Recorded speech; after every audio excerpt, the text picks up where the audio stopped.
നമസ്കാരം. ഞാനിന്നിവിടെ അവതരിപ്പിക്കുന്ന സ്റ്റാൻഡപ്പ് കോമഡിയിലെ കഥയും കഥാപാത്രങ്ങളും തികച്ചും യാദൃശികം മാത്രമാണ്. ജീവിച്ചിരിക്കുന്നവരോ മരിച്ചവരോ ഇനി ജനിക്കാൻ പോകുന്നവരായിട്ട് യാതൊരു വക ബന്ധവും ഈ സ്റ്റാൻഡപ്പ് കോമഡിക്കില്ല. ഇനിയിപ്പോൾ ഉണ്ടെങ്കിൽ തന്നെ എനിക്ക് ഒന്നും ചെയ്യാൻ പറ്റില്ല, കാരണം ഞാനിത് പഠിച്ചു പോയി. ഞാനും നമ്മുടെ യൂസഫ് അലി സാറും, നമ്മൾ ഒരുപാട് ബഹുമാനിക്കുന്ന യൂസഫ് അലി സാറും ഒരു കാര്യത്തിൽ ഭയങ്കര കണക്ഷൻ ഉണ്ട്. ഇപ്പം നിങ്ങൾ വിചാരിക്കും കാശിൻ്റെ കാര്യത്തിലാണ്. കാശിൻ്റെ കാര്യത്തിലല്ല, ചാളയുടെ കാര്യത്തിലാണ്. അതായത് യൂസഫ് അലി സാറിന് ഏറ്റവും ഇഷ്ടപ്പെട്ട മീനാണ് ചാള. അതുപോലെ തന്നെ എനിക്കും ഏറ്റവും ഇഷ്ടപ്പെട്ട മീനാണ് ചാള. എൻ്റെ വീട്ടിൽ എല്ലാ ദിവസവും ഞാൻ ചാള മേടിക്കും. കഴിഞ്ഞ ആഴ്ച ഞാൻ ഒരു കിറ്റ് ചാള മേടിച്ചിട്ട് എൻ്റെ വീട്ടിൽ കൊണ്ടുവന്നിട്ട് എൻ്റെ അമ്മോട് പറഞ്ഞു, അമ്മേ വേഗം അങ്ങോട്ട് കറി വെച്ചേന്ന് പറഞ്ഞു. അപ്പം എൻ്റെ അമ്മ സന്തോഷത്തോടു കൂടി ആ കിറ്റ് മേടിച്ച് കിറ്റിലേക്ക് നോക്കിയതും എൻ്റെ അമ്മയുടെ മുഖം അങ്ങോട്ട് മാറി. എൻ്റെ അമ്മ എന്നോട് പറയും, എൻ്റെ പൊന്നു മോനെ എത്ര കാലമായിടാ നിന്നോട് ഒരു കിലോ അയില മേടിക്കാൻ പറഞ്ഞിട്ട്. എൻ്റെ അമ്മയ്ക്ക് ഏറ്റവും ഇഷ്ടപ്പെട്ട മീൻ അയിലയാണ്. ഞാൻ എൻ്റെ അമ്മയോട് പറഞ്ഞു, അമ്മയ്ക്ക് ഒരു കിലോ അയില മേടിക്കാൻ എനിക്ക് അറിയാഞ്ഞിട്ടല്ല, അമ്മയ്ക്ക് ഞാനൊരു കിലോ അയില കൂടെ മേടിച്ചു കൊണ്ടുവന്നാൽ നമ്മുടെ അച്ഛൻ്റെ മുഖം മാറും. കാരണം എൻ്റെ അച്ഛന് ഏറ്റവും ഇഷ്ടപ്പെട്ട മീൻ ചെമ്പല്ലിയാണ്. ഇനി അച്ഛനൊരു കിലോ ചെമ്പല്ലി, എൻ്റെ അമ്മയ്ക്ക് ഒരു കിലോ അയിലും മേടിച്ചു എന്ന് വിചാരിക്കാം. രമേശേട്ടാ, എൻ്റെ പെണ്ണിൻ്റെ മുഖം മാറും. ഇവളെ കല്യാണം കഴിച്ച അന്ന് തൊട്ട് ഇവൾ എന്നോട് പറയാ, ചേട്ടാ നിങ്ങൾ എൻ്റെ അടുത്ത് കൊഞ്ചാറുണ്ടാ കുഴയാറുണ്ടാ, ഇതൊക്കെ പൊക്കോട്ടെ, ഒരു കിലോ കൊഞ്ച് മേടിക്കാൻ പറഞ്ഞിട്ട് എത്ര കാലമായി. എൻ്റെ ഭാര്യയ്ക്ക് ഏറ്റവും ഇഷ്ടപ്പെട്ട മീൻ കൊഞ്ചാണ്. എൻ്റെ വീട്ടിൽ 95 വയസ്സ് പ്രായമുള്ള ഒരു അമ്മാമ്മയുണ്ട്. അമ്മാമ്മ നേരം വെളുത്ത് കഴിഞ്ഞാൽ തുടങ്ങും, ഡാ ബിനാ ഒരു കിലോ കൂന്തൽ മേടിക്കടാ, ഒരു കിലോ കൂന്തൽ മേടിച്ച് കറി വെച്ച് കഴിച്ചിട്ട് ചാവാൻ പറ്റുമോ. എൻ്റെ അമ്മാമ്മയ്ക്ക് ഏറ്റവും ഇഷ്ടപ്പെട്ട മീൻ കൂന്തലാണ്. സത്യം പറയാലോ, എൻ്റെ വീട്ടിൽ 8 പേരുണ്ട്. 8 പേർക്കും 8 തരം മീനോടാണ് ഇഷ്ടം. ഈ 8 പേർക്കും 8 തരം മീൻ ഞാൻ ഡെയിലി മേടിക്കണമെങ്കിൽ ചുരുങ്ങിയത് 800 രൂപ വരും. എനിക്ക് ആകെ ഡെയിലി കിട്ടണ കൂലി 800 രൂപയാണ്. ഈ 800 രൂപയ്ക്ക് ഞാൻ മീൻ മാർക്കറ്റിൽ നിന്ന് മീൻ മേടിച്ച് കൊണ്ടുവരുന്നത് ഞങ്ങളുടെ പഞ്ചായത്ത് ഓഫീസിലുള്ള ഏതെങ്കിലും ഒരു ഓഫീസർ കണ്ടു കഴിഞ്ഞു, തീർന്നു. ഇപ്പം പഞ്ചായത്തിൽ നിന്ന് വീടിന് ലോൺ പാസ്സായിരിക്കുക. ഡെയിലി 800 രൂപയ്ക്കൊക്കെ മീൻ മേടിക്കുന്നവന് നമ്മൾ എന്തിനാ പഞ്ചായത്തിൽ നിന്ന് വീടിന് ലോൺ പാസ്സാക്കണമെന്ന് പറയും. ഇപ്പം ഞാൻ ഒരു കാര്യം ചെയ്തു തരാം ചേട്ടാ, എല്ലാ ദിവസവും രാത്രി 7 മണിക്ക് ശേഷം മീൻ മാർക്കറ്റിലേക്ക് ചെല്ലും. അപ്പോൾ അവിടെ ബാലൻസ് വരുന്ന മീൻ ഉണ്ടല്ലോ, ഈ സ്റ്റോക്ക് വരുന്ന മീൻ, ഇതൊക്കെ ഇവർ കൂട്ടിയിട്ടിട്ട് പലവക എന്ന് പറഞ്ഞിട്ട് കൊടുക്കും. 200 രൂപ കൊടുത്താൽ മതി, വയറ് നിറച്ച് കിട്ടും. ഇന്നലെ 200 രൂപയ്ക്ക് ഞാൻ പലവകയും മേടിച്ച് എൻ്റെ വീട്ടിൽ ചെന്നു. എൻ്റെ പൊന്നെ, എൻ്റെ വീട്ടിൽ വിഷുവോണം വന്ന മാതിരിയാണ്. അതായത് വിഷുമോണം ഒരുമിച്ച് വന്ന മാതിരി ഭയങ്കര ആഘോഷം, പടക്കം പൊട്ടിച്ചിട്ട് ആഘോഷിക്കുന്നത്. അപ്പോൾ ഈ പലവകയെന്ന് 2 അയില എടുത്തിട്ട് എൻ്റെ അമ്മ അടുക്കളയിൽ പോയിട്ട് പാടാ, അയില വറുത്തതുണ്ട്, അയില പൊരിച്ചതുണ്ട്, കുടംപുളിയിട്ട് വച്ച നല്ല അയില കറിയുണ്ട്. എൻ്റെ ഭാര്യ ഈ പലവകയെന്ന് 2 കൊഞ്ചിനെടുത്തിട്ട് കൊഞ്ചിക്കുന്നു, വാ വാവോ വാ വാ വാവോ അമ്മയുടെ മോനാരോ. എൻ്റെ അമ്മാമ്മ ഈ പലവകയെന്ന് 2 കൂന്തലും കൈപിടിച്ച് അകത്ത് കൂന്താളിച്ച് നടക്കും. പക്ഷേടാ, ഞാനിപ്പോൾ ഇത് പറയാൻ കാരണം, ഞാൻ ഇന്ന് ഇവിടെ അവതരിപ്പിക്കുന്ന കണ്ടന്റ് പലവക, അതായത് പലതരത്തിലുള്ള കണ്ടന്റാണ്. ഇഷ്ടമുള്ള ആളുകൾ ഇഷ്ടമുള്ള കണ്ടന്റിന് ഇഷ്ടം പോലെ ചിരിക്കുക. ചിരി ആയുസ് വർദ്ധിപ്പിക്കുന്നതാണ് പറഞ്ഞല്ലേ.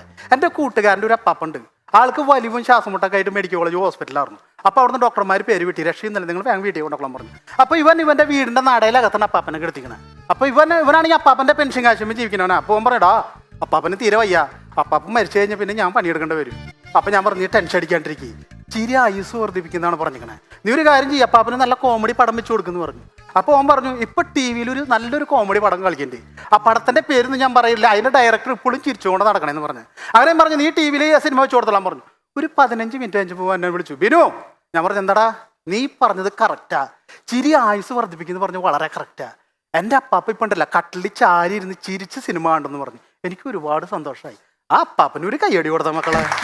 ഒരു 15 മിനിറ്റ് കഴിഞ്ഞപ്പോൾ അവൻ എന്നെ വീണ്ടും വിളിച്ചു, ബിനു നീ പറഞ്ഞത് വളരെ കറക്റ്റാ, ചിരി ആയുസ് വർദ്ധിപ്പിക്കുന്നു പറഞ്ഞു, വളരെ കറക്റ്റാ. ഞാൻ പറഞ്ഞു, എന്ത് പറ്റി? അല്ലടാ, അപ്പാപ്പ ഉണ്ടല്ലോ മുഖത്തുനിന്ന് ഓക്സിജനൊക്കെ എടുത്ത് മാറ്റിയിട്ട് കൈയ്യെട്ടിച്ചിട്ട് ചിരിക്കുന്നു. ഞാൻ പറഞ്ഞു, ഇനി നീ 1 മണിക്കൂർ കഴിയാണ്ട് വിളിക്കേണ്ടെന്ന് പറഞ്ഞു. ഒരു 1.5 മണിക്കൂർ കഴിഞ്ഞപ്പോൾ എന്നെ വിളിച്ചു, ബിനു. ഞാൻ പറഞ്ഞു, എന്ത് പറ്റിയിട്ട്? അപ്പാപ്പൻ തുള്ളി ചാടി നടക്കണ്ട. അല്ലടാ, അപ്പാപ്പൻ പോയി, നാളെ 10 മണിക്കാണ് അപ്പാപ്പൻ്റെ പരിപാടി. ഞാൻ ചോദിച്ചത് എന്താ ഉണ്ടായെന്ന് ചോദിച്ചപ്പോൾ പറയണത്, ഈ സിനിമയുടെ ഇന്റർവ്യൂവിൽ അങ്ങോട്ട് കഴിഞ്ഞപ്പോൾ കോമഡിയുടെ ഒരു അയ്യൊരു കളിയായിരുന്നു. അപ്പാപ്പൻ ചിരിച്ച് മുകളിലേക്ക് ശ്വാസം എടുത്തതാ, പിന്നെ അടിയിലേക്ക് എടുക്കാൻ പറ്റിയിട്ടില്ല. ചത്ത് കിടന്നാലും ചമഞ്ഞ് കിടക്കണം എന്നാ പറയണ. ഞാൻ നില പോയി, അപ്പാപ്പൻ മരിച്ചിട്ട് കിടക്കുകയാണെങ്കിൽ ചിരിച്ചിട്ടാണ് കിടക്കണം. അപ്പം ചിരി ആയുസ് വർദ്ധിപ്പിക്കും എന്ന് പറഞ്ഞ് ശരിയാണ്, പക്ഷെ അത് ഏത് ചിരിയാണെന്ന് എനിക്ക് മനസ്സിലാവില്ല. നിങ്ങൾക്ക് എല്ലാവർക്കും പ്രണയമില്ലേ? ഇല്ലേ? പക്ഷെ എനിക്കൊരു പ്രണയം ഉണ്ടായിരുന്നു. അപ്പം നിങ്ങൾ വിചാരിക്കും, നിന്നൊക്കെ ആര് പ്രണയിക്കാനാണ്? ഞാനും ഇടയ്ക്ക് ആലോചിക്കാറുണ്ട്, എന്നൊക്കെ ആര് പ്രണയിക്കാനാണ്? എനിക്കൊരു പ്രണയം ഉണ്ടായിരുന്നു, 1 വേ പ്രണയമായിരുന്നു. എനിക്ക് ആ കുട്ടീനെ ഭയങ്കര ഇഷ്ടമായിരുന്നു. അപ്പോൾ ഇവളെ എനിക്ക് ഇഷ്ടപ്പെട്ട് കഴിഞ്ഞപ്പോൾ എനിക്ക് ഇവളെ ഡെയിലി കാണാൻ തോന്നി. അപ്പോൾ ഇവളെ അത്യാവശ്യം ഡാൻസൊക്കെ പഠിക്കാൻ പോണ കുട്ടിയെ. അങ്ങനെയാണെങ്കിൽ ഇവള് ഡാൻസ് പഠിക്കാൻ പോകണടുത്ത് പോയി ചേരാം, അപ്പോൾ ഡെയിലി കാണാമല്ലോ. അങ്ങനെ എൻ്റെ അമ്മാമരെ മുറുക്കാൻ പാത്രത്തിൽ നിന്ന് ഒരു കീറിയ വിറ്റിലും ഒരു കഷ്ണം അടയ്ക്കും എടുക്കാത്തൊരു 5 നോട്ടും കൈ പിടിച്ച് ഞാൻ ടീച്ചറെ വീട്ടിൽ ചെന്നു. ടീച്ചറെ കണ്ട വഴിക്ക് ഞാൻ ദക്ഷിണ കൊടുക്കാൻ അരമണ്ഡലത്തിൽ അങ്ങോട്ട് നിന്ന്. ടീച്ചർ എന്നെ അടിമുടി നോക്കിയിട്ട് പറയും, ആണുങ്ങൾ കാലകത്താൻ പാടുണ്ട്. അപ്പൊ തന്നെ ഞാൻ കാല് സ്റ്റഡിയാക്കി വെച്ചു. ടീച്ചർ വീണ്ടും എന്നെ അടിമുടി നോക്കിയിട്ട് പറയാ, 10 പറ ചോറ് കൊള്ളാമെന്നൊരു വയറും കാക്കയുടെ കളറും ഒരു ഇളിഞ്ഞ മുഖം, കടക്ക് പുറത്ത്. ഞാൻ അവിടെ നിന്ന് കരഞ്ഞ്, പോരാണ്ട് വീട്ടിലേക്ക് നടന്ന് കരഞ്ഞു, വീട്ടിലേക്ക് ചെന്നിട്ട് കരഞ്ഞു. അപ്പൊ എൻ്റെ അമ്മ പറഞ്ഞു, എന്താ പൊന്നു മോനെ നീ എന്തിനാ കരയണ? ഞാൻ പറഞ്ഞു, കളറിന്റെ പേരിൽ ടീച്ചർ എന്നെ കളിയാക്കി. അപ്പൊ അമ്മ പറയാം, നീ ചിരിക്കണം. ഞാൻ പറഞ്ഞു, എങ്ങനെ ചിരിക്കും? നിന്റെ അച്ഛൻ്റെ അമ്മേരും കളർ എന്താ? കറുപ്പ്, അതുകൊണ്ട് നീ കറുത്തു. ശരിക്കും പറയുകയാണെങ്കിൽ ടീച്ചറാണ് കരയേണ്ടതെന്ന്. ഞാൻ അമ്മോട് പറഞ്ഞു, അത് എങ്ങനെ അമ്മ ടീച്ചർ കരയാ? ടീച്ചർ അമ്മേരെ അച്ഛൻ്റെ കളർ എന്താ? കറുപ്പ്. ടീച്ചറെ കളറോ? വെളുപ്പ്. അപ്പൊ ടീച്ചറിലേക്ക് അറിയേണ്ടത്. പറഞ്ഞു നിന്നില്ല, അമ്പലത്തിൽ വെടിപൊട്ടി. സത്യം. ഞാനിപ്പോൾ ഈ ഷർട്ട് എടുക്കാൻ വേണ്ടിയിട്ട്, ഈ പരിപാടിക്ക് വരാൻ ഒരു ഷർട്ട് എടുക്കാൻ വേണ്ടി ഒരു കടയിൽ കയറി. അപ്പം ഞാൻ കടയിൽ കയറി കഴിഞ്ഞാൽ, സാധാരണ ഷർട്ട് എടുക്കാൻ കടയിൽ കയറി കഴിഞ്ഞാൽ ഈ ഇട്ട് പോയി ഷർട്ട് കവറിലാക്കിയിട്ട് അവിടെ നിന്ന് എടുത്ത ഷർട്ട് ഇട്ട് പോരും. അങ്ങനെ ഷർട്ട് എടുത്ത് പുറത്തേക്ക് ഇറങ്ങി വഴിക്ക് കടക്കാരൻ പറഞ്ഞു, അവിടെ നിൽക്കാം അവിടെ എന്ന് പറഞ്ഞു. ഞാൻ ദൈവമേ, അറിഞ്ഞുകൊണ്ട് ഞാൻ കടയിൽ നിന്ന് ഒന്നും എടുത്തിട്ടില്ല. ഇനി അറിയാണ്ട് എൻ്റെ കൂടെ എന്തെങ്കിലുമൊക്കെ പോകുന്നുണ്ടാവും, കാരണം CCTV ഉള്ള കാലമാണ്. ഞാൻ പറഞ്ഞു, ചേട്ടാ ഞാൻ ഒന്നും എടുത്തിട്ടില്ല. അപ്പം ആള് പറയാം, അതെ നീ ഒന്നും എടുത്തിട്ടില്ല, ഇവിടെ ഒന്നെടുത്ത ഒന്ന് ഫ്രീ ആയി, ഈ ഷർട്ടും കൂടി കൊണ്ടുപോകാൻ. അങ്ങനെ ഞാൻ ആ ഷർട്ട് കവറിൽ വെച്ച് ബസ് വന്നപ്പോൾ ബസ്സിന് കൈയാട്ടി ബസ്സിൽ കയറി വഴിക്ക് കമ്പിയിൽ പിടിച്ച വഴിക്ക് ഈ കഷത്തിന്റെ ഭാഗം കീറി. അപ്പം എനിക്ക് മനസ്സിലായി, വെറുതെ അല്ല ഒന്നെടുത്ത ഒന്ന് ഫ്രീ. ഇത് വീട് വരെ എത്തണ്ടേ? ഇപ്പം എന്തെടുത്താലും ഫ്രീ. ഒരു ഷർട്ട് എടുത്താൽ ഒരു ഷർട്ട് ഫ്രീ, ഒരു ഉടുപ്പ് എടുത്താൽ ഒരു ഉടുപ്പ് ഫ്രീ, ഒരു ട്രൗസർ എടുത്താൽ ഒരു ട്രൗസർ ഫ്രീ. അപ്പം എനിക്ക് തോന്നുന്നു കുറച്ചുകൂടി കാലം കഴിച്ചിട്ട് കല്യാണം കഴിച്ചാൽ മതിയായിരുന്നു. വേറെ ഒന്നും കൊണ്ടല്ല, ഇനി കുറച്ചുകൂടി കാലം കഴിച്ചിട്ട് കല്യാണം കഴിക്കുമ്പോൾ ഒരു കല്യാണം കഴിച്ച ഒരു പെണ്ണ് ഫ്രീ കിട്ടിയാലേ.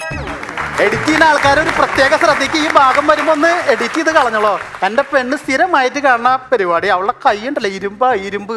അവൾ ഒരു അടി അടിച്ചാണ്ടല്ല, 1.5 അടി അടിച്ച മാരിയാ. Thank you.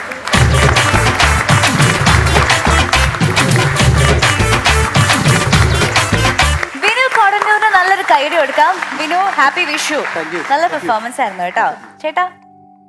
വിനു ഗംഭീര പ്രകടനമായിരുന്നു. ഓഫറിന്റെ കാര്യങ്ങളും അതും ഇതൊക്കെ രസമായിരുന്നു. ഈ വീട്ടിൽ പലർക്കും പല ഇഷ്ടം വരുന്നത് ആദ്യകാലങ്ങളിൽ TV വന്നപ്പോൾ ഈ പ്രശ്നം ഉണ്ടായിരുന്നു. ഒരു പല ചാനലിലെ പല പരിപാടി പലർക്കും കാണണമെന്ന് പറഞ്ഞ് വീട്ടിൽ വഴക്കുണ്ടായിരുന്നു. മൊബൈലിന് ഇപ്പൊ ആ പ്രശ്നമില്ല. എല്ലാവരും അവനവന്റെ മുറിയിൽ അവനവന്റെ കാര്യം നോക്കി ഇരിക്കുകയാണെന്നുള്ളത് കൊണ്ട് ആ പ്രശ്നങ്ങളൊക്കെ നല്ല കണക്ട് ചെയ്യുന്ന വിഷയങ്ങളായിരുന്നു. ഷർട്ട് ഫ്രീ പറഞ്ഞത്, ചില സാധനങ്ങൾ അങ്ങനെയാണ്, ഫ്രീ കിട്ടുമ്പോൾ എന്തെങ്കിലും കുഴപ്പമുണ്ടെന്ന് നമുക്ക് വെറുതെ തോന്നും. ഒന്നും ഇല്ലേലും ഫ്രീ ആയി പോയതിന്റെ കുഴപ്പം തോന്നും. അതൊക്കെ ഗംഭീരമായി കേട്ടോ, സൂപ്പറായി. നമസ്കാരം. എല്ലാം ഓക്കെ ആയിരുന്നു, പക്ഷേ ഈ കല്യാണം വൈകിയ 1 by 1 കിട്ടുന്നത് ശരിയാണ്. അല്ല, അതുവരെ ഞാൻ വിചാരിച്ചു കൊള്ളാം, എന്നിട്ട് ഫിനിഷിംഗ് കോമഡി മറ്റേ എന്തായാലും ഇടി കിട്ടുന്നല്ലേ? അല്ല, ഒന്ന് കഴിച്ചാൽ ഒരു പെൺകുട്ടി ഫ്രീ ആയിട്ട് കിട്ടി. നന്നായിരുന്നു, എനിക്ക് ഇഷ്ടപ്പെട്ടു എല്ലാ കോമഡികളും.